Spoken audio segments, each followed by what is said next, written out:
લિંબાયતમાં મૂર્તિ વિવાદના કારણે Hindu સંગઠનોનો police station ખાતે વિરોધ પ્રદર્શન કર્યું હતું. ઘટનાના સંદર્ભમાં ગોવિંદનગર સ્થિત એક પ્લોટ પર મૂકવામાં આવેલી હનુમાનજીની મૂર્તિ ચોરી ગઈ હોવાનું ફરિયાદ નોંધાવતા પોલીસે તપાસ શરૂ કરી છે. આ પ્લોટના માલિક સાથે મૂર્તિ મૂકવાના મામલે પહેલા પણ વિવાદ થયો હતો. વિરોધ પ્રદર્શન કરી રહેલા હિન્દુ સંગઠનોના પ્રતિનિધિઓએ આરોપ મૂક્યો હતો કે જમીન માલિકે જ જાણીબૂજીને મૂર્તિ દૂર કરવાનો આદેશ આપ્યો હતો. તેમણે મૂર્તિની ચોરીને ધાર્મિક ભાવનાઓને આઘાત પહોંચાડનારી અને સમુદાય વચ્ચે તણાવ સર્જનારી કાર્યવાહી ગણાવી. હિન્દુ સંગઠનોએ પોલીસને ચોરી ગયેલી મૂર્તિ શોધી કાઢવા અને દોષિતો પ્રત્યે કડક કાનૂની કાર્યવાહી કરવાની માંગ કરી છે. તેમણે આ બાબતમાં જમીન માલિક સામે પણ કાર્યવાહીની માંગ કરી હતી. મારું નામ વિશાલભાઈ ભરવાડ છે.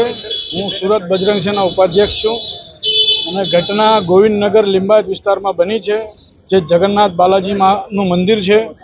તે ઘટનામાં બિલ્ડર દ્વારા મંદિરનો કબજો કરવામાં આવે છે ધીરે ધીરે, અને ત્યાં વોચમેન બેસાડવામાં આવે છે. અને અમને એવી માહિતી મળી છે કે મંદિરમાંથી મૂર્તિ પણ ગાયબ કરવાના હતા.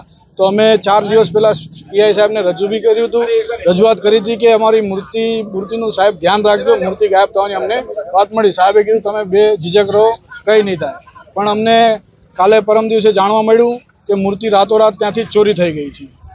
એટલે એના વિરોધમાં અમે આવ્યા હતા અને કાલે પણ અમે પોલીસ સ્ટેશન હતા, પણ જે ફરિયાદ કરવા આવેલા એ લોકોને લગભગ 6 થી 7 કલાક ડિસ્ટર્બ ચોકીમાં બેસાડી રાખેલા અને ફરિયાદ લીધી નહીં હતી.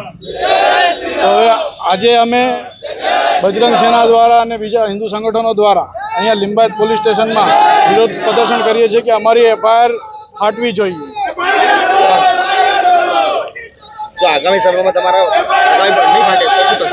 આગામી સમયમાં અમારે જો એફઆઈઆર નહીં ફાટે તો અમે આનાથી વધુ સંખ્યામાં કલેક્ટર સાહેબ પાસે જવું અને કમિશનર સાહેબ પાસે જશું. કોણ બિલ્ડર છે?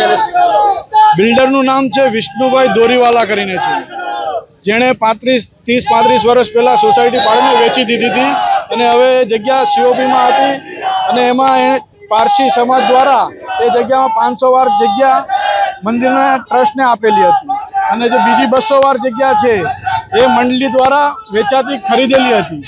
એ જગ્યા પણ બિલ્ડરે હડપી લીધી છે અને જે 500 વાર જે દાન આપી હતી પારસી સમાજે એ બી બિલ્ડરે હડપી લીધી છે. હવે જગ્યાના ભાવ વધી ગયા છે તો બિલ્ડરને લાલચ વધી ગઈ છે.